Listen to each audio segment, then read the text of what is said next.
everyone, this is Monica Tua, your geography faculty. Welcome to Safal 2.0 batch मुश्किल वर्क माइटम sir. तो कैसे हैं आप सभी?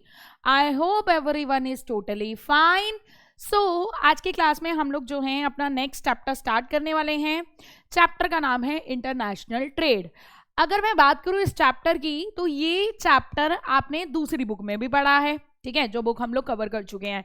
बट उस बुक में जो हमने डेटा लिया था वो हमने सारा वर्ल्ड के हिसाब से लिया था, वर्ल्ड के इंटरनेशनल ट्रेड को पढ़ा था, ठीक है। ये जो चैप्टर है इस बुक के अंदर हम लोग डेटा पढ़ने वाले हैं इंडिया का, कि इंडिया का इंटरनेशनल ट्रेड कैसे चेंजिंग रहा है, ठीक है। पहले किन चीजों का ट्रेड होता था, अब किन चीजों का ट्रेड होता है, वो सारी चीजें, साथ ही साथ ट्रेड की डायरेक्शन क्या रही है, ठीक है।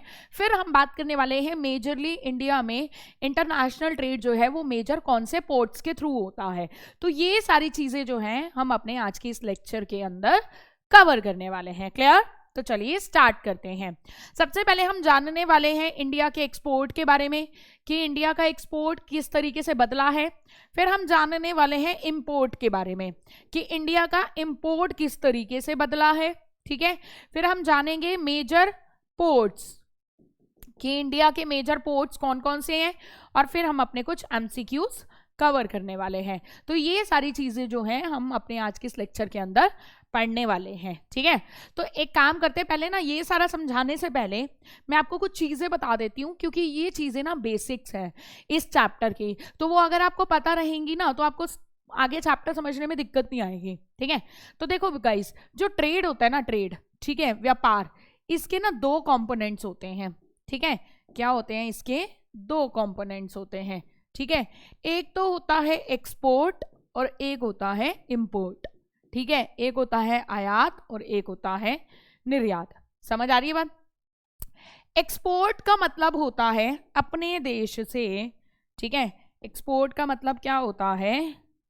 एक सेकेंड, हाँ, एक्सपोर्ट का मतलब होता है, ठीक है, एक्सपोर्ट का मतलब होता है अपने देश से कोई चीज बाहर भेजना। देखो एक्सपोर्ट निकला है एग्जिट, एग्जिट का मतलब पता है क्या होता है? एक तरीके से बाहर भेजना, ठीक है, बाहर भेजना, ठीक है, भेजना, ठीक है। समझ आ रही है बात? तो जब कोई चीज हम अपने दूसरे देश को भेज रहे हैं, बाहर भेज रहे हैं अपने देश से, तो उसको आप एक्सपोर्ट बोलते हो।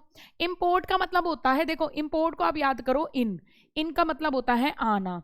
तो आना का मतलब क्या होता है? जब कोई चीज दूसरे देश से हमारे देश में आती है उसको आप इंपोर्ट बोलते हो। तो पहले तो अपने दिमाग में ना इंपोर्ट और एक्सपोर्ट को लेके 1% कंफ्यूज मत होना, क्योंकि मुझे पता है बहुत सारे बच्चे एक्सपोर्ट और इंपोर्ट को लेके कंफ्यूज रहते हैं। तो इसको आप याद करो, एक्सपोर्ट यानी एग्जिट मतलब बाहर भेजना, यानी जब हमारे देश से कोई चीज बाहर भेजी जा रही है वो एक्सपोर्ट है, ठीक है। और इंपोर्ट को आप याद करो, इनका मतलब क्या होता है? आना, यानी जब कोई चीज दूसरे देश से हमारे देश में आ रही है वो इंपोर्ट है। क्लियर? ये दोनों चीजें क्लियर है? बहुत ही बढ़िया। अब हम बात करने वाले हैं किसकी? एक्सपोर्ट और इंपोर्ट की दो चीजें होती हैं। हमारा जो ट्रेड होता है वो दो चीजों पर चलता है, एक होता है फेवरेबल ट्रेड और एक होता है अनफेवरेबल ट्रेड, ठीक है। एक तो होता है फेवरेबल ट्रेड, ठीक है, और एक क्या होता है? एक होता है आपका अनफेवरेबल ट्रेड। समझ आ रही है बात? एक क्या होता है आपका? Unfavourable trade. इतना क्लियर है? अब देखो फेवरेबल ट्रेड क्या होता है। फेवरेबल ट्रेड आपका वो ट्रेड होता है जो आपके फायदे में होता है। अब एक थोड़ा सा दिमाग लगाओ, कॉमन सेंस की बात है, आपने कोई चीज दूसरे देश को बेची है, ठीक है। अब आपने कोई चीज जब दूसरे देश को बेची है तो आपके देश में तो पैसा आएगा, आपके लिए तो फायदा है ना भाई, पैसा आ रहा है। और सबसे बड़ी बात है वो पैसा आएगा उसी की करेंसी में, लेकिन इंडियन करेंसी में जब वो पैसा आता है, क्योंकि ज़्यादातर हमारा जो ट्रेड होता है वो डॉलर में होता है, ठीक है, या फिर आपका उसमें होता है डॉलर में हो जाता है, या जो बाकी की स्टर्लिंग पाउंड है इन सारी करेंसी में होता है। तो जब उन करेंसी को हम लोग जो है इंडिया की करेंसी में निकालते हैं, मतलब उसकी वैल्यू निकालते हैं, तो वो बहुत ज़्यादा पैसे बन जाते हैं, ठीक है। तो सीधी सी बात है कि जब हमारे देश की कोई चीज़ बाहर खरीदी जा रही है तो पैसा देश में आ रहा है, तो वो तो हमारे लिए फायदेमंद है, ठीक है ना। तो आप ये ध्यान रखना, फेवरेबल ट्रेड में हमेशा क्या होगा? आपका जो एक्सपोर्ट होगा वो ज़्यादा होगा किससे? इंपोर्ट से। समझ आ रही है बात? मतलब देश की चीजें बाहर ज्यादा बेची जा रही है, देश में पैसा ज्यादा आ रहा है। क्लियर? अब अनफेवरेबल ट्रेड क्या होता है? देखो, अनफेवरेबल का मतलब पता है क्या होता है? अनफेवरेबल का मतलब होता है कि हम बाहर से चीज़ें ज़्यादा मंगा रहे हैं, दूसरे देश से चीज़ें ज़्यादा मंगा रहे हैं। अब मान लो हमें दूसरे देश से चीज़ें ज़्यादा मंगानी पड़ रही हैं या हम मंगा रहे हैं, ठीक है? तो आप दिमाग लगाओ, तो हमें तो पैसा तो उसको पे करना है, फ्री में तो कोई दे के नहीं जाएगा, तो हम पैसा पे करेंगे। अब जब हम पैसा पे करेंगे तो हम अपनी करेंसी में तो नहीं करेंगे, हम तो उनकी करेंसी में पे करेंगे ना उनको, है ना? और उनकी करेंसी जब हम पे करेंगे तो मान लो वहां का मान लो $1 है, लेकिन हमारे यहाँ का मान लेते हैं, लेट्स टेक एग्जांपल, 80 रुपीज जा रहा है, तो हमारे वहां पर तो $1 जा रहा है, लेकिन हमारे यहाँ से तो 80 रुपीज जा रहा है ना, तो हमारे लिए तो नुकसान हो गया ना ये। तो अनफेवरेबल ट्रेड आपका वो होता है जब आपके इम्पोर्ट देश में बाहर की चीजें ज्यादा आती हैं, इम्पोर्ट जो होता है वो एक्सपोर्ट से ज्यादा होता है। तो ये ना आप अपने दिमाग में क्लैरिटी करके चलना, क्योंकि ये चीजें अगर आपको क्लियर रहेंगी ना तो आपको ये चैप्टर समझने में आसानी रहेगी, ठीक है? तो आप ये ध्यान रखना, ट्रेड की 2 डायरेक्शंस होती हैं, फेवरेबल और अनफेवरेबल। ट्रेड के 2 कंपोनेंट्स होते हैं, कौन कौन से? इंपोर्ट और एक्सपोर्ट। इंपोर्ट और एक्सपोर्ट का क्या मतलब होता है, फेवरेबल अनफेवरेबल का क्या मतलब होता है, सारा मैंने क्लियर कर दिया। अब हम अपना चैप्टर स्टार्ट करते हैं। तो सबसे पहले हम जानते हैं इंडिया का एक्सपोर्ट का चेंजिंग पैटर्न, कि पहले किन चीजों का हम एक्सपोर्ट करते थे, अब हम किन चीजों का एक्सपोर्ट करते हैं। क्लियर? चलिए, during recent years a change has been recorded in the composition of commodities in India's international trade।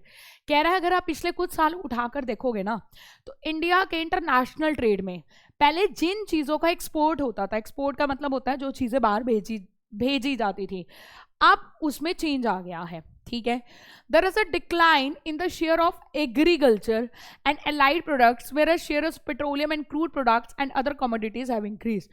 कह रहा है पहले क्या होता था, देश की एग्रीकल्चर या उससे अलाइड का मतलब होता है जुड़े हुए, एग्रीकल्चर से जो जुड़े हुए प्रोडक्ट्स थे उनका इंडियन ट्रेड में कॉम्पोजिशन ज़्यादा था, मतलब ज़्यादातर चीज़ों का इंपोर्ट एक्सपोर्ट इन्हीं के ऊपर डिपेंड होता था।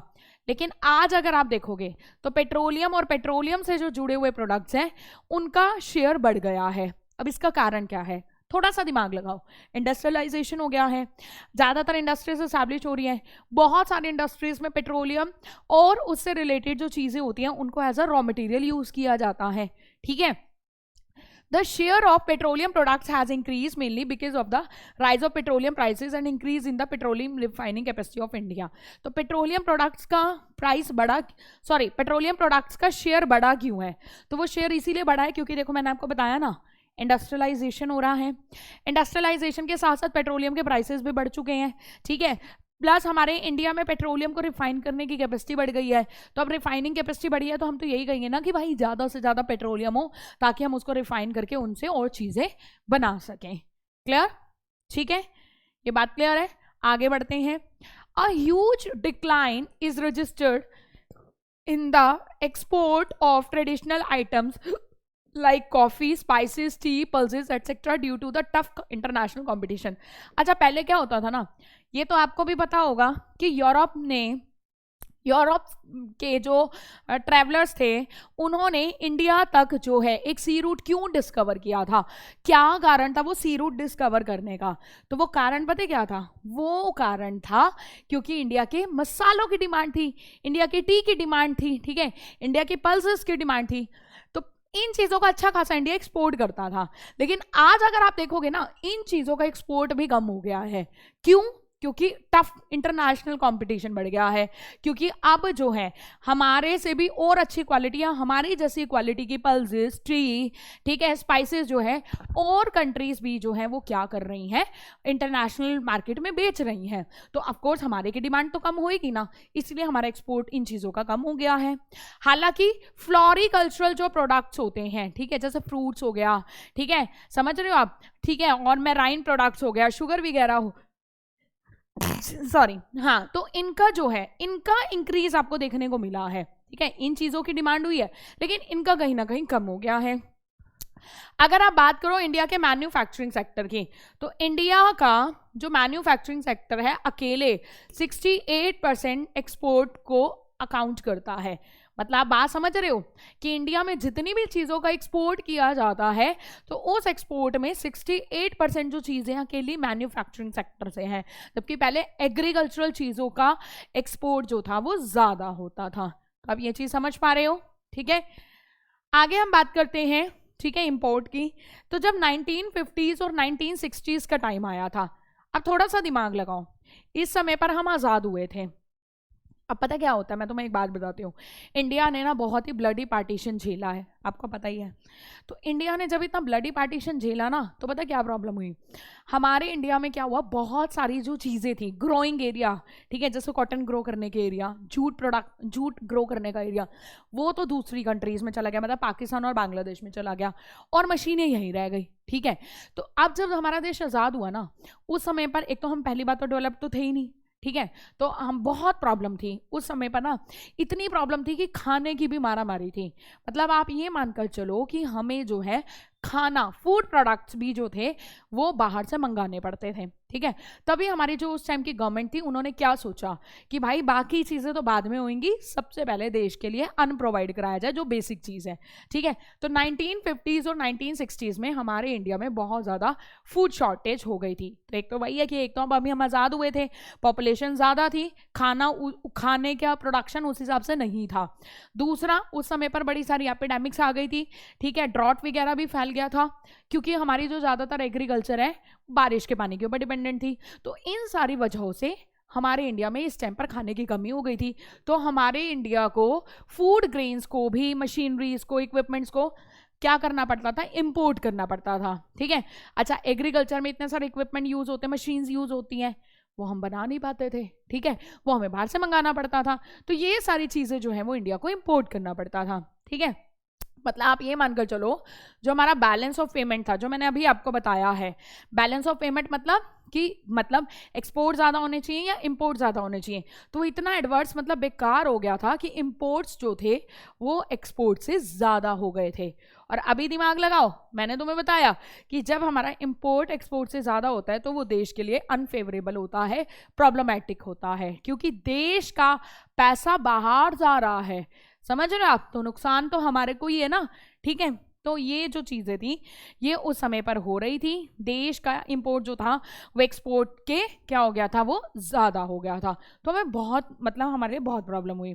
फिर कह रहे 2011-12 का जो इकोनॉमिक सर्वे हुआ, फिर आपको भी पता है, फिर हमारे इंडिया में ग्रीन रेवोल्यूशन आई, फिर आपको पता है वीट और राइस का प्रोडक्शन बढ़ा, वीट और राइस का प्रोडक्शन बढ़ने के साथ साथ व्हाइट रेवोल्यूशन आई तो मिल्क प्रोडक्शन बढ़ा। तो इन सारी चीज़ों की वजह से जो है अब जाके फिर अब हम क्या हो गए हैं, एक तरीके से हम ये कह सकते हैं कि हम एग्रीकल्चरल सेक्टर में तो थोड़े से सेल्फ सफिशिएंट हो गए हैं, ठीक है जी, बढ़िया। 2011-12 का जो इंडिया का इकोनॉमिक सर्वे हुआ था उसमें ये पाया गया कि अब इंडिया जो है पेट्रोलियम प्रोडक्ट्स को ज़्यादा इंपोर्ट कर रहा है। मतलब पहले किसको कर रहा था 1950-60s में, एग्रीकल्चर, उससे जुड़ी हुई मशीनें, उससे जुड़े हुए इक्विपमेंट। लेकिन अब अगर आप देखोगे 2011-12 का जो सर्वे हुआ उसमें यह पाया गया कि अब इंडिया एग्रीकल्चरल प्रोडक्ट्स की बजाय पेट्रोलियम प्रोडक्ट्स को ज़्यादा बाहर से मंगा रहा है। अब उसका कारण तो मैंने आपको बताया ही है, क्योंकि पेट्रोलियम रॉ मटेरियल होता है बहुत सारी इंडस्ट्रीज़ के लिए, ठीक है। दूसरा, हमारी रिफाइनिंग कैपेसिटी बढ़ गई है, तो हमें भी चाहिए कि भाई हम रिफाइन करेंगे, उसमें रिफाइनिंग कैपेसिटी बढ़ी है तो भाई रिफाइन करेंगे तो लोगों को काम भी तो मिलेगा ना, और इंडस्ट्रीज भी स्टैब्लिश हो रही हैं, ठीक है। तो वो यही लिख रहा है, it is a raw material for petrochemical industries, क्योंकि जो पेट्रोलियम प्रोडक्ट्स होते हैं वो पेट्रोकेमिकल इंडस्ट्रीज के लिए रॉ वो मटेरियल होते हैं। साथ ही साथ पेट्रोलियम को एज अ फ्यूल भी यूज़ किया जाता है इंडस्ट्रीज़ में। तो अब इंडस्ट्रीज एस्टैब्लिश तो कर रहे हैं, इंडस्ट्रीज चलाने के लिए फ्यूल चाहिए, फ्यूल फिर वही बाहर से मंगाना पड़ता है, मतलब पेट्रोलियम प्रोडक्ट्स, ठीक है। The increase signifies the tempo of rising industrialization improvement in standard. हाँ ठीक है, अगर ये ठीक है पेट्रोलियम प्रोडक्ट्स बढ़ रहे हैं, ठीक है, तो कहीं ना कहीं इंडस्ट्रियलाइजेशन बढ़ रहा है, तो आप ये कह सकते हो कि इंडस्ट्रियलाइजेशन बढ़ रहा है, तो बढ़ने के साथ साथ लिविंग स्टैंडर्ड भी जो है वो हाई हो रहा है। बिल्कुल आप ये बात कह सकते हो, ठीक है ना। चलिए अब हम बात करने वाले हैं डायरेक्शन ऑफ ट्रेड की। अच्छा, अब एक बार यहाँ से सुन लीजिए क्वेश्चन क्या आता है। क्वेश्चन आपका सीधा आता है पेपर में, right a short note on the changing pattern of India's export. India के एक्सपोर्ट के ऊपर शॉर्ट नोट लिखो, 3 नंबर का आएगा, तो आप ये सारा बता कर आओगे, या इंडिया के इंपोर्ट के ऊपर आएगा शॉर्ट नोट, तो भी आप ये सारा लिखकर जो है वो बता कर आओगे। समझ आ रही है बात? ये वाली स्लाइड और ये वाली स्लाइड क्लियर? समझ आ रही है बात?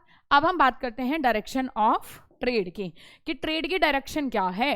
ठीक है, ट्रेड हम कौन सी कंट्री से ज्यादा कर रहे हैं, कौन सी कंट्री से कम कर रहे हैं। ठीक है, India is a trading partner with most of the countries and major trading blocks of the world. India जो है लगभग हर देश के साथ ट्रेड करता है। ठीक है, और जितने भी ट्रेड ब्लॉक्स बने हुए हैं, ट्रेड ब्लॉक्स मतलब जो हमारे ट्रेड के पर्पज से जो हमारे वर्ल्ड में ऑर्गेनाइजेशन बने हुए हैं या कुछ एसोसिएशंस बने हुए हैं, इंडिया उसका भी पार्टनर रहा है, मतलब पार्ट रहा है। India has goal to double its share in international trade with the next 5 years। India का ये गोल भी है कि अगले 5 सालों में इंडिया वर्ल्ड ट्रेड में अपने हिस्सेदारी को डबल कर देगा। मतलब आप ये मानकर चलो कि अगर इंडिया भी वर्ल्ड ट्रेड में, मान लेते एग्जांपल 2% या 3% का योगदान दे रहा है, तो अब नेक्स्ट 5 years में वो इसको डबल करेगा, यानी 6% का कर देगा। Clear? To achieve this objective, India has started to adopt suitable measures which include import liberalization, reduction in import duties, delicensing and change from process to product partners. बिल्कुल सही बात है। तो इसके लिए इंडिया ने अब क्या किया है, अब ट्रेड बढ़ाना है तो आपको लिबरल होना पड़ेगा थोड़ा सा, कि आप बाहर की कंपनीज को यहाँ आने दो, आप खुद जाके बाहर ट्रेड करो। तो लिबरलाइजेशन हमने किया है। इंपोर्ट के ऊपर जो टैक्सेस वगैरह लगते थे हमने उसको थोड़ा सा कम कर दिया है। ठीक है, चीज़ों को डी लाइसेंस किया है। डी लाइसेंस करने का मतलब होता है कि मतलब पहले क्या होता था, बहुत सारी इंडस्ट्रीज एस्टैब्लिश करने के लिए लाइसेंस लेना पड़ता था, बट अब वो चीज़ें कम कर दी हैं। ठीक है, तो मतलब बहुत सारी चीज़ें जो हैं वो इंडिया कर रहा है, और वो इसीलिए ही कर रहा है ताकि इंडिया का इंटरनेशनल ट्रेड में भागीदारी बढ़ सके। Clear? With the development of India's trade direction, India's trading share with different country also change। अच्छा, अब ये भी है कि इंडिया का ट्रेड जो है अलग कंट्रीज के साथ वो भी बदला है। 2003-4 की अगर आप बात करो तो USA was the India's largest trading partner. In fact अभी भी है खैर यूएसए तो, ठीक है, कि 2003-4 में यूएसए जो है वो इंडिया का सबसे बड़ा लार्जेस्ट ट्रेडिंग पार्टनर था। लेकिन अब अगर आप देखोगे तो यूएई ने इसकी जगह ले ली है, ये बात भी आप ध्यान रखना। इनफैक्ट यूएई तो अब टॉप 3 में आ गया है, मतलब इंडिया की ऐसी टॉप 3 कंट्रीज जिसके साथ इंडिया ट्रेड करता है तो उसमें यूएई भी है। After UAE, China is the second largest trading partner with India, continuing this position from 2008-9 to 2010-11, और यूएसए थर्ड पर चला गया है। मतलब कुल मिला के टॉप 3 में तो है यूएसए, बट पहले सबसे ज़्यादा इंडिया जो है ना यूएसए के साथ ट्रेड करता था। अब पता है, देखो चीज़ें कैसे इंपैक्ट होती हैं, जियो पॉलिटिक्स कैसे इंपैक्ट करती हैं। अब क्योंकि हमारा ट्रेड उसके साथ ज़्यादा है, ठीक है, तो कहीं ना हम क्या होते थे ना, हमारे बहुत सारे जो डिसीजन होते थे हम नहीं खुल के ले पाते थे। कारण है क्योंकि हमारा ट्रेडिंग पार्टनर था वो सबसे बड़ा। तो एक चीज़ तो रहती है ना कि आप अगर आपने थोड़ा सा भी उसको खुल के क्रिटिसाइज किया, ठीक है, वर्ल्ड ट्रेड पे, पॉलिटिक्स के मामले में, ठीक है, वर्ल्ड ट्रेड नहीं कहूँगी, पॉलिटिक्स के मामले में बोलूँगी, ठीक है, कुछ भी अगर आपने खुल के भी थोड़ा सा भी क्रिटिसाइज किया तो आप भी समझ रहे हो ना, फिर क्या होता है, थोड़ा सा ट्रेड के ऊपर इम्पैक्ट आने का चांस रहता है। तो वो बहुत सारी चीज़ें थी, ठीक है, तो तभी तो ये बात बोली कि ये आत्मनिर्भर भारत, क्योंकि अगर हम जितने सेल्फ सफिशिएंट होंगे उतना हम डिसीजन भी अपने आप से ले पाएंगे, क्योंकि हम इम्पैक्ट कम पड़ जाता है ना। ठीक है, तो ये चीज़ आप ध्यान रखना।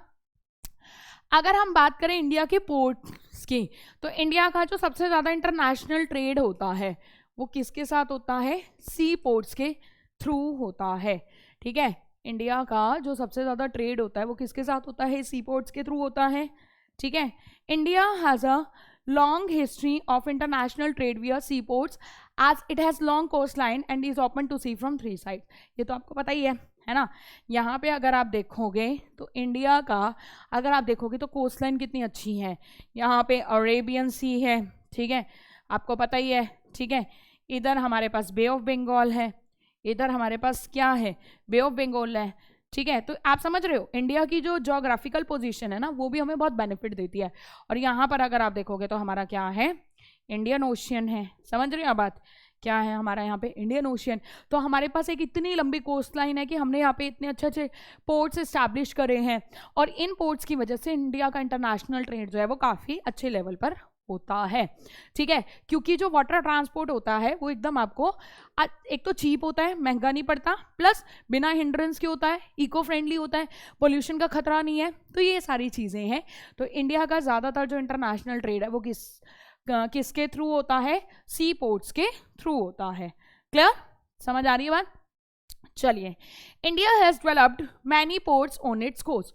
तो इंडिया ने बहुत सारे पोर्ट्स जो हैं, ये हमारा वेस्टर्न कोस्ट, ये हमारा ईस्टर्न कोस्ट, इस पे डेवलप करे हैं। बट मैं आपको बताऊं, इंडिया का western coast is more suitable for ports. और आप देखोगे भी तो इंडिया के वेस्टर्न कोस्ट पे पोर्ट्स ज़्यादा हैं as compare to eastern coast.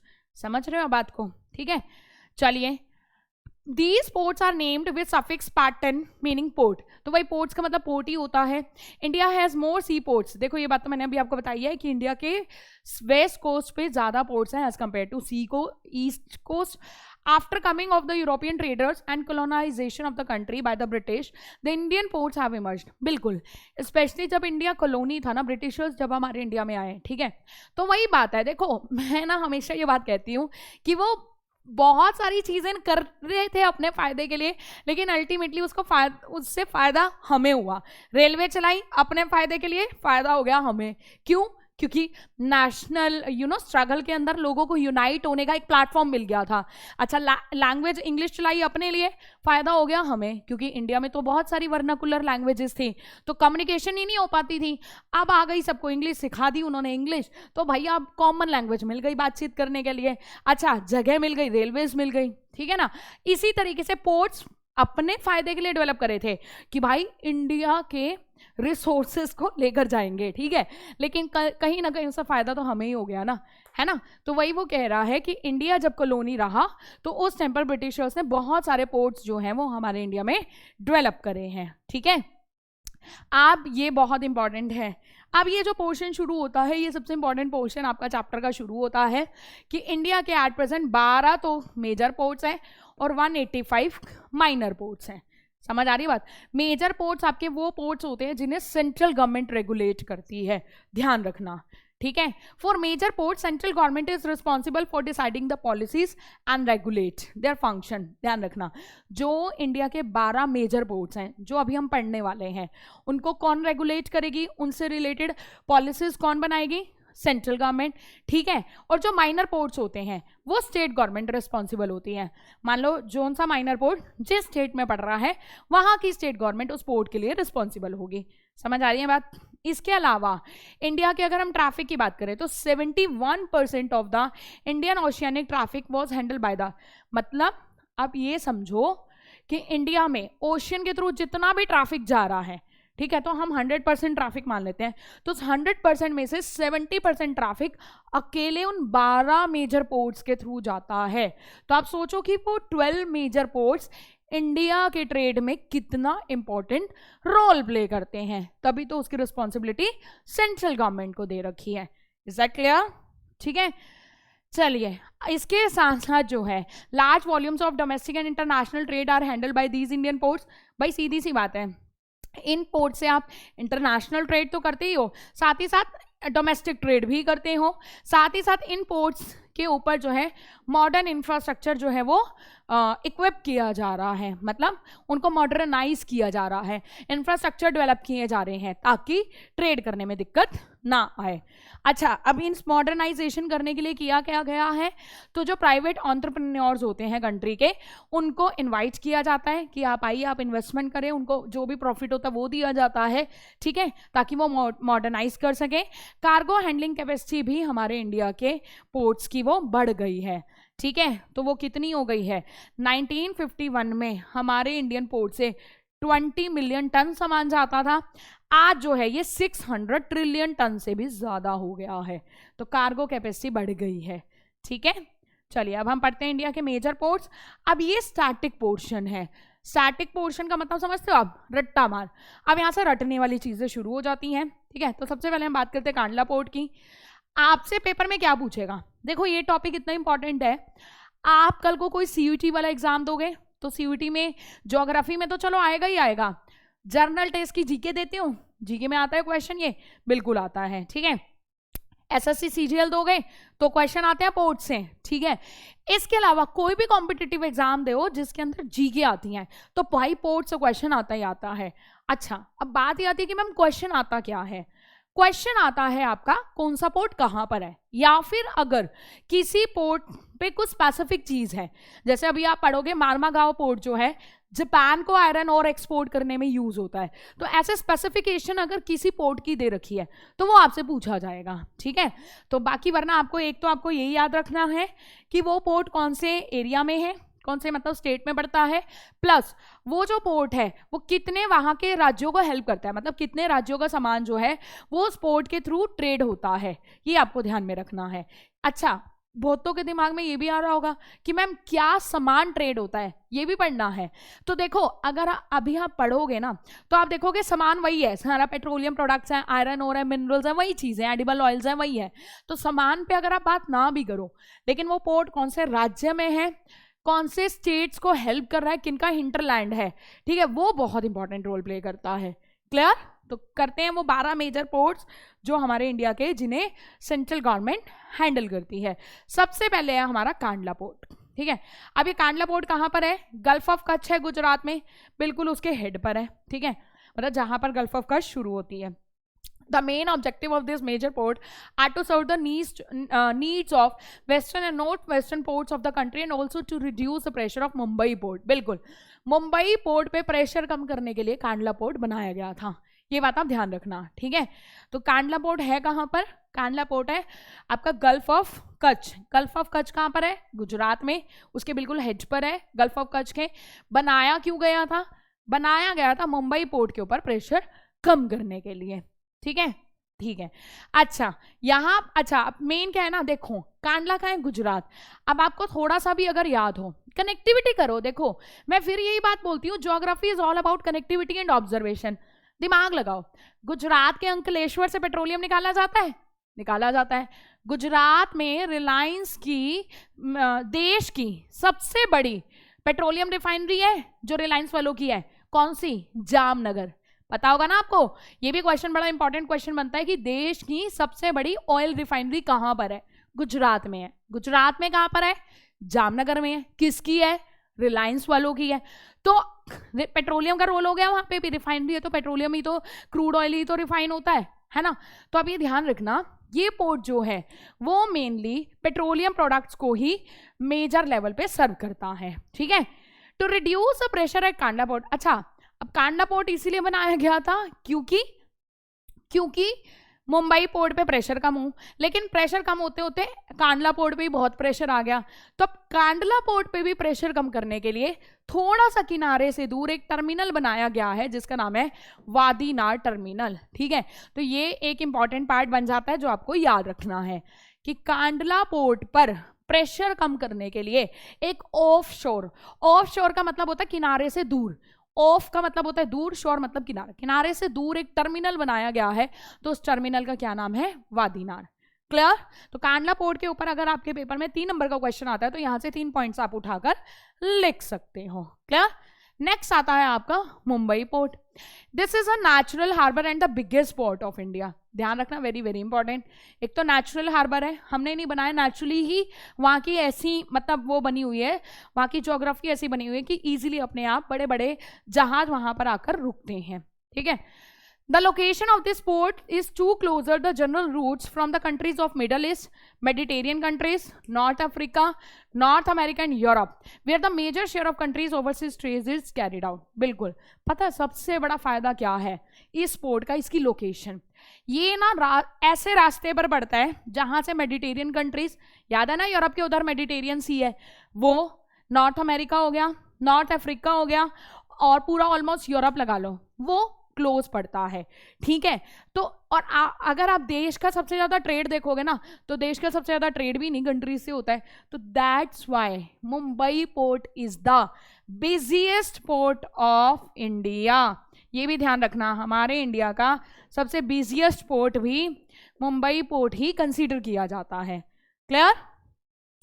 This port is extended over a large area with a length of 20 km and width of 6 to 10 km with 54 berths. अच्छा, अब ये तो इसका स्टैटिक डेटा दे रखा है कि कितना लंबा है, 20 किलोमीटर लंबा है। विड्थ कितनी है, 6 से 10 किलोमीटर, मतलब इतना चौड़ा है ये।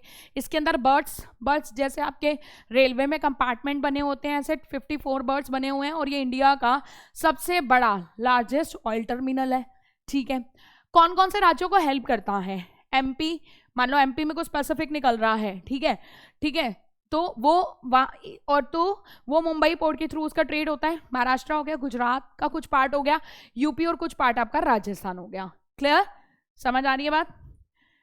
नेक्स्ट है जवाहरलाल नेहरू पोर्ट। अब ये जो है ना, ये एक सैटेलाइट पोर्ट है। अब पहले तो समझो सैटेलाइट पोर्ट क्या होता है, तो मैं आपको बताती हूँ। जैसे ना सैटेलाइट टाउन्स होते हैं, आपने टाउन्स वाले में भी पढ़ा होगा। सैटेलाइट टाउन्स क्या होते हैं, सैटेलाइट टाउन्स वो होते हैं जो आपके कहीं मेजर किसी इंडस्ट्रियल एरिया को या मेजर किसी एरिया को कनेक्टिविटी देते हैं।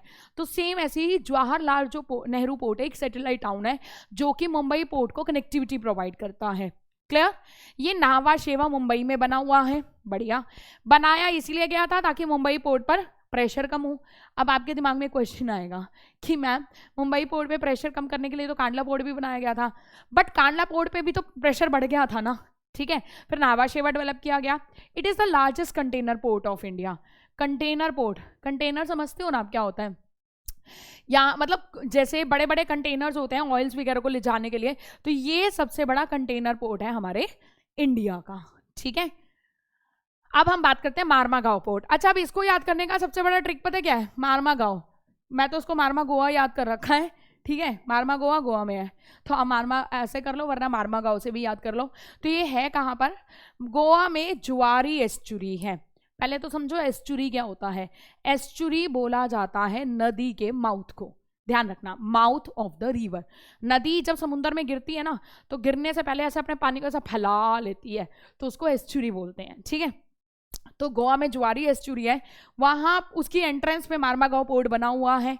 ये भी नेचुरल हार्बर है, मतलब हमने बनाया नहीं है, पर्टिकुलर नेचर ने ही ऐसा बनाया है। ठीक है, इसकी सिग्निफिकेंस पता है कब शुरू हुई थी, 1961 में। देखो बहुत इंपॉर्टेंट लाइन लिखी हुई है, जापान को आयरन ओर एक्सपोर्ट करने के लिए, कि जब हमें जापान को आयरन ओर भेजना होता है तो हम मारमागांव पोर्ट से भेजते हैं। क्लियर, ठीक है। इसके अलावा कोंकण रेलवे भी पढ़कर आए हैं ना हम लोग। कोंकण रेलवे याद करो, मुंबई से कहाँ, कर्नाटका तक, तो बीच में गोवा आ गया। तो कोंकण रेलवे की कनेक्शन की वजह से, जब कोंकण रेलवे भी बन गया, तो इसके बाद ये कौन कौन से स्टेट्स को हेल्प करता है, कर्नाटका, गोवा, सदर्न महाराष्ट्र को ये हेल्प करता है। समझ आ रही है बात। तो यहाँ से जो मेजर क्वेश्चन बनता है वो दो बनते हैं कि मारमागांव पोर्ट कहाँ पर है, गोवा में है, कौन सी एस्चुरी के माउथ पर या एंट्रेंस पे बना हुआ है, जुआरी एस्चुरी के। तीसरा, जापान को आयरन ओर एक्सपोर्ट करने के लिए कौन से पोर्ट का यूज किया जाता है, मारमागांव। क्लियर, चलिए नेक्स्ट आता है न्यू मंगलोर। मंगलोर बंगलोर ऐसे करके याद करो, मंगलोर बंगलोर, और बेंगलोर किसकी कैपिटल है, कर्नाटका। तो यानी ये कहाँ पर है, कर्नाटका में है। ठीक, देखो ये मेरी ट्रिक्स हैं, मैंने अपने दिमाग में रखने के लिए बनाई है, मैंने तुम्हारे साथ शेयर कर दिया। तुम्हें अच्छी लगे तुम भी याद कर लेना, नहीं लगे तो नॉर्मल कर लेना। ठीक है ना, मैंने तो ऐसे ही करके याद किया हुआ है। तो न्यू मंगलोर पोर्ट जो है ये आयरन ओर और आयरन की ही चीज़ें, और साथ ही साथ fertilizer, petroleum products, edible oils, coffee, tea. ठीक है, क्योंकि कर्नाटका है फेमस फॉर कॉफ़ी, पता होगा ना आप सभी को। कर्नाटका हमारे इंडिया का सबसे बड़ा कॉफ़ी प्रोड्यूसर स्टेट है, तो इन सबको ये हेल्प करता है कहाँ पर, कर्नाटका में। और यही इसका मेजर हिंटरलैंड है, क्योंकि कर्नाटका में आयरन ओर भी मिलता है, कर्नाटका में कॉफ़ी प्रोड्यूस भी होती है, टी प्लांटेशन फार्म्स भी हैं। ठीक है, तो इन सारी चीज़ों को ये क्या करता है, एक्सपोर्ट करता है। फिर आता है कोच्चि। कोच्चि पोर्ट केरला में है, ध्यान रखना, कोच्चि पोर्ट कहाँ पर है, केरला में। इसे queen of the Arabian sea बोला जाता है। दिस इज इंपॉर्टेंट क्वेश्चन, ये आपके जनरल टेस्ट की जीके का क्वेश्चन है। क्वेश्चन आता है which port is called the queen of the Arabian sea. Kochi port ये भी एक नेचुरल हार्बर है, और ये कहाँ पर है, वेम्बनाथ कोयल, केरला में एक जगह है, ये बैक वाटर है वेम्बनाथ कोयल, वहां पर बना हुआ है। स्वेज कोलंबो रूट पर ये इस्टेब्लिश है, स्वेज कोलंबो रूट के पास है एकदम से। ये कौन कौन से स्टेट्स को हेल्प करता है, Kerala, southern Karnataka, southern western Tamil Nadu को ये हेल्प करता है। ठीक है, तो क्वेश्चन जो इंपॉर्टेंट बनता है वो इसकी लोकेशन, कोच्चि पोर्ट कहाँ पर है, केरला में, क्वीन ऑफ द अरेबियन सी कौन से पोर्ट को बोला जाता है? तो queen of the Arabian sea बोला जाता है कोच्चि पोर्ट को। क्लियर? नेक्स्ट, कोलकाता पोर्ट तो नाम से ही पता है कोलकाता में है, ठीक है। हुगली रिवर से 128 किलोमीटर दूर ये बना हुआ है, मतलब हुगली रिवर पर बना हुआ है। बे ऑफ बंगाल से 128 किलोमीटर ये दूर पड़ता है, ठीक है। बेसिकली ये ब्रिटिशर्स ने डेवलप किया था, क्योंकि अगर आप लोगों को याद हो, अब थोड़ा सा हिस्ट्री पर चलते हैं, आप लोगों को याद हो कि इंडिया की पहले ब्रिटिशर्स के टाइम पे कैपिटल कोलकाता हुआ करती थी। 1911 में ब्रिटिश गवर्नमेंट ने दिल्ली को कैपिटल बनाने की अनाउंसमेंट करी थी और 12 में बनी थी, है ना। तो दिल्ली से पहले जो हमारी कैपिटल थी वो कोलकाता, प्लस कोलकाता में उन्होंने ये वो बनाया, पोर्ट बनाया, बहुत फेमस था, बहुत अच्छा रिवेन्यू उनको यहाँ से जनरेट होता था, ठीक है। तो this port was developed by the British as it was once the capital of British India. This port has lost its significance on the account of the diversion to the ports, other ports such as Visakhapatnam, Paradip, satellite port, Haldia. वही वो कह रहा है, उस time पे बहुत अच्छी importance थी।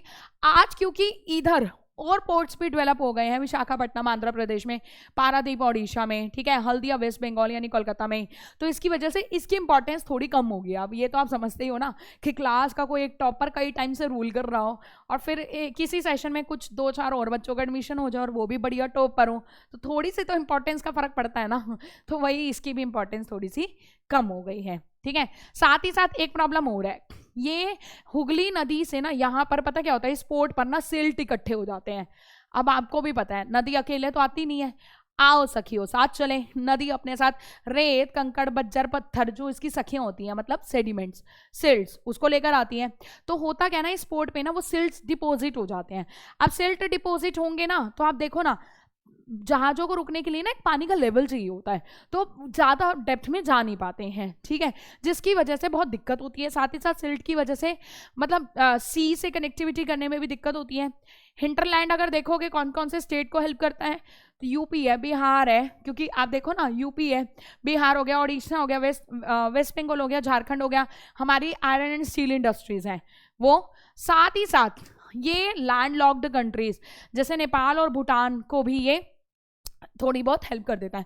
मतलब नेपाल और भूटान के साथ अगर हमें ट्रेड करना है तो हम मेनली कोलकाता पोर्ट से ही करते हैं, ठीक है। नेक्स्ट है हल्दिया। हल्दिया भी कोलकाता में ही है, ठीक है। हल्दिया भी आपका क्या है, कोलकाता में, ठीक है। मेरे को हल्दिया से ना कुछ याद आ रहा था, मुझे ध्यान नहीं आ रहा। हाँ, नेशनल हाईवे 1 है ना, प्रयागराज टू हल्दिया, आया याद। ऐसे ही कनेक्टिविटी करके देखो, याद किया करो, तभी आपको हेल्प मिलेगी। हल्दिया जैसे ही दिमाग में आया, देखो क्लिक किया ना, हमारे इंडिया का सबसे बड़ा नेशनल हाईवे बोल दिया मैंने गलती से, सॉरी, वाटरवे, हमारे इंडिया का सबसे बड़ा waterway NW1, national waterway 1, Prayagraj to Haldia. Haldia मतलब कहाँ पर है, प्रयागराज यूपी में, हल्दिया आपका कहाँ पर है, वेस्ट बंगाल में, गंगा रिवर पे बना हुआ है ना। तो हल्दिया पोर्ट वहाँ पर है, कोलकाता से 105 किलोमीटर दूर बढ़ जाता है। ये बेसिकली कोलकाता पोर्ट के ऊपर कंजेशन, भाई इतना ज़्यादा भीड़ भाड़ था, उसको कम करने के लिए बनाया गया, ठीक है। बड़ी बड़ी चीज़ें हैंडल करता है ये, आयरन ओर है, कोल है, पेट्रोलियम के प्रोडक्ट्स हैं, क्योंकि अब वेस्ट बंगाल है तो जूट प्रोडक्शन के लिए फेमस है। आपको पता है ना, हमारे इंडिया का सबसे ज़्यादा जूट वेस्ट बंगाल में प्रोड्यूस होता है, तो ये सारी चीज़ें ये हैंडल करता है, ठीक है। अब हम बात करते हैं विशाखापट्टनम। विशाखापट्टनम है आपका आंध्र प्रदेश में। It is a land locked harbour, ज़मीन से घिरा हुआ है ये, ठीक है। It is connected to the sea by a channel. तो ये सी से कनेक्ट कैसे, एक बीच में एक चैनल बनी हुई है, ठीक है, which is cut through solid rock and sand. अच्छा, वो चैनल बनाई कैसे गई है, तो बड़ी बड़ी रॉक्स थी, उनको काटा और बीच में से ऐसे चैनल निकाली गई, ठीक है। हैंडल क्या क्या करता है, तो वही देखो, ये बात मैंने तुम्हें पहले भी बोली है, कमोडिटीज ना भी याद करो चल जाएगा, क्योंकि कमोडिटीज कॉमन है, आयरन ओर है, पेट्रोलियम है, क्योंकि देखो आंध्र प्रदेश के उधर ही आपके आयरन ओर वगैरह निकलता है, ठीक है। तो आयरन ओर है, कोल है, पेट्रोलियम हो गया, ये सारी चीजें यहाँ पर हैंडल होती हैं, ठीक है। पारादीप पोर्ट कहाँ पर है आपका, ओडिशा में है, महानदी डेल्टा में लोकेटेड है। और कटक कहाँ पर है, ओडिशा में, वहाँ से 100 किलोमीटर दूर है। इसकी सबसे बड़ी एडवांटेज ये है कि इसका हार्बर डीपेस्ट है, बहुत गहरा है। It is best suited to handle very large vessels. तो जो बड़े बड़े वेसल्स होते हैं, बड़े बड़े शिप्स वगैरह होते हैं, उनको हैंडल करने में सबसे ये बेस्ट है, क्योंकि पानी जितना गहरा होगा ना, उतने बड़े बड़े जो आपके वेसल्स होंगे वो ईजिली स्टैंड कर पाएंगे वहाँ पर, ठीक है। It mainly handles large scale export. अब आयरन और क्यों? क्योंकि पारादीप, देखो लोकेशन दिमाग में रखो, पारादीप कहाँ पर है? ओडिशा में। ओडिशा से क्या निकाला जाता है? Iron and coal. तो आयरन और को एक्सपोर्ट करने में सबसे बड़ी हेल्प करता है। हिंटरलैंड क्या है? वही पास में झारखंड लगता है, पास में छत्तीसगढ़, पास में ओडिशा। तो देखो रटना नहीं है, चीजों को कनेक्टिविटी करके याद करो, अपने आप याद हो जाएगा। नेक्स्ट हम बात करते हैं चेन्नई। इट इज आर्टिफिशियल, ये नेचुरल नहीं है, ये हमने बनाया, ठीक है। और अगर आप बात करोगे, ये ईस्टर्न कोस्ट का एक ओल्डेस्ट पोर्ट में से है। कब बनाया गया था? आजादी से भी पहले, 1859। इंपॉर्टेंट बन जाता है क्योंकि देखो किसी पोर्ट का नहीं दे रखा, सिर्फ इसी का दे रखा है, इसीलिए याद करना जरूरी है, ठीक है। Because of the shallow water near the coast it is not. Shallow water का मतलब होता है जहां पानी ज्यादा गहरा ना हो, थोड़ा ही पानी का लेवल है, तो बड़े बड़े वेसल्स, बड़े बड़े शिप्स यहाँ पे आके नहीं रुक सकते, क्योंकि मैंने आपको पहले ही बताया बड़े बड़े जहाजों को रुकने के लिए, स्टैंड करने के लिए हैवी लेवल का पानी चाहिए, ठीक है। हेल्प किस किस को करता है? तो तमिलनाडु और पुदुचेरी को करता है, क्योंकि चेन्नई तो तमिलनाडु में ही हो गया, तो तमिलनाडु और साथ में पुदुचेरी तो लगता ही है, ठीक है। नेक्स्ट हम बात करते हैं नौर पोर्ट की। ये भी अभी नया बना है और ये भी चेन्नई में है, लेकिन चेन्नई से 25 किलोमीटर दूर है। बनाया क्यों गया था? चेन्नई पोर्ट पे प्रेशर कम करने के लिए, ठीक है, तो इसलिए नया बना है। नेक्स्ट हम बात करते हैं तूतीकोरिन पोर्ट। ये भी आपका चेन्नई में है, ठीक है। ये भी इंपॉर्टेंट पोर्ट है और ये भी चेन्नई के ऊपर, चेन्नई पोर्ट पे प्रेशर कम करने के लिए बनाया गया था। फिर ये हैंडल क्या क्या करता है? तो वही बात है, तमिलनाडु में आपका कोल वगैरह निकाला जाता है ना, तमिलनाडु में लिग्नाइट कोल निकाला जाता है, ठीक है। लिग्नाइट कोल ध्यान रखना, नेवाली तमिलनाडु डिस्ट्रिक्ट जो है, सबसे ज्यादा लिग्नाइट कोल आपका वहां से निकलता है। तो कोल हो गया, सॉल्ट हो गया, एडिबल ऑयल हो गया, शुगर हो गया, केमिकल्स, पेट्रोलियम हो गया, इन सबको ये हैंडल करता है, ठीक है। चलिए, तो चैप्टर तो हमारा यहाँ पे पूरा हो जाता है। चैप्टर में बोर्ड से कहाँ से कैसे क्वेश्चन आने हैं वो सब मैंने आपको बता दिए हैं, ठीक है। चलिए अब हम करते हैं कुछ क्वेश्चन। सबसे पहला question, which country is the largest trading partner of India? हमारे इंडिया का सबसे बड़ा ट्रेडिंग पार्टनर कौन सा है? USA, China, UAE, none of these. तो अब आपके दिमाग में क्वेश्चन आ रहा होगा कि मैडम यूएसए भी है, चाइना भी है, यूएई भी है, आंसर क्या जाएगा? इसका आंसर देखो क्योंकि ये उसमें है, आपका क्वेश्चन किस में है? आपकी ज्योग्राफी में आया, तो ज्योग्राफी के हिसाब से तो आपको पता ही आंसर क्या है, यूएई, क्योंकि अभी हमने पढ़ा था ना, यूएई ने जगह यूएसए से ऊपर ले ली है, बताया ना, यूएसए 3rd नंबर पर आ गया है। तो 1st नंबर पे यूएई है, 2nd नंबर पे चाइना है, 3rd नंबर पे यूएसए है, ठीक है। वैसे हर साल टू साल ये चेंज होता रहता है, मैं आपको पहले ही बता रही हूँ, हर साल टू साल चेंज होता रहता है।